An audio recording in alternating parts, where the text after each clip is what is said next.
الحمدلله رب العالمین. یکی از شناختن مفهوم معنوی انقلاب این هست که ابهام ندارد، مشکوک نیست، ربوی نیست، دروغ نیست، فتنه و دسیسه و سفسفه نیست.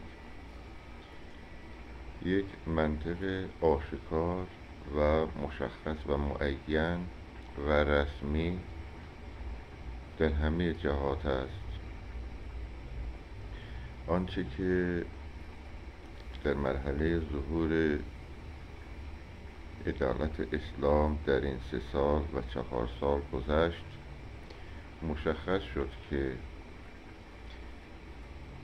مقدسات ربوی در هیچ میدانی حوله فتح و موفقیت ندارد، برای اینکه زیرساختها و سیستم ساختار استکباری، تروریستی، فتنه سازی، محورهای شرارت است.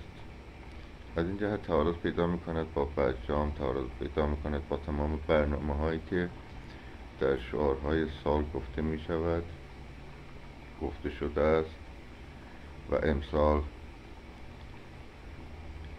نتوانستند اون 45 سال گذشته، 46 سال گذشته را جمع بکند. مسئله دینیت مطرح است، مسئله اسلام و مقدسات و تمدن و فرهنگ آن مطرح است که تمام حقوق بشر مکتبی را در درون خود هضم دارد، ذخیره دارد، باید آنها را شناخت و به موقع ارائه نمود.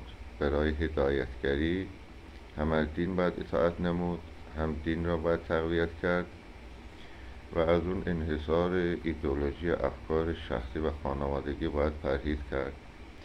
آنچه که بعد از نزول قرآن در شب‌های قدر بر اسلام آسیب رسانید، افرادی بودند در سمت‌ها و مسئولیت‌ها و قدرت‌ها به علت نشناختن اسلام عدالت اسلام‌های منحرفی رفتند و مسئله عاشورا و معصومین علیه السلام تا غیبت صغری و کبری به طول کشید تا عقل بشریت از جانب پروردگار عالم کامل گردد. متاسفانه در این مرحله ظهور 1400 باز عقلها، اسلام خواهان، حزب اللهی ها، مدعیان مقدسات کامل نشده و طبق اعترافات خودشون هذیان میگویند. انواع مشکلاتی که در حکومت دارند، هم از نظر سیاسی، هم از نظر اقتصادی، هم از نظر دینی، هم از نظر فرهنگی و هیچگاه معیشت و استقلال و مصالح امور جامعه حل نمی شود و تبعات آن اعتراض ملت و ملت ها هست. وقتی که محارب میخوانند و میکشند، میشود استکبار، میشود فرعونیت، میشود ظلم به دین، ظلم به کشور، ظلم به مردم، ظلم به حقوق خداوند و معصومین علیه السلام. اصرار بر این است که این مسیر باطل برود و تبلیغات خالی پوششی هست برای ادعای مقدسات، اما نتیجه اتفاقات همه اینهایی است که حل نمی شود و تعارض دارد.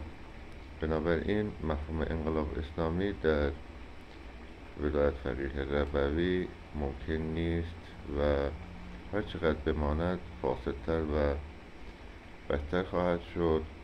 بایستی کشور را ترک کنند و کسانی باید بیایند که بتوانند کشور را سریعا بازسازی بکنند. السلام علیکم و رحمت الله.